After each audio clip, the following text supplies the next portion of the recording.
Hey everyone, it's Sara from EdCafe AI, and today I'm going to share how you can use EdCafe AI's quiz tool to create math word problems. So these word problems will be generated by AI, and they can be for multiple choice or short answer questions, depending on what you need them for.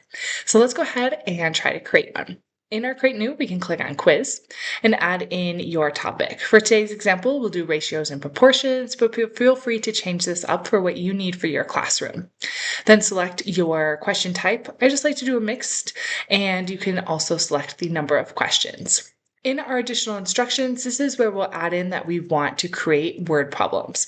So obviously we wanted to involve our topic, and then you can be specific on the type of scenarios you want to be included in your word problems. So for this example, we have comparing ingredients and recipes or dividing rewards among friends.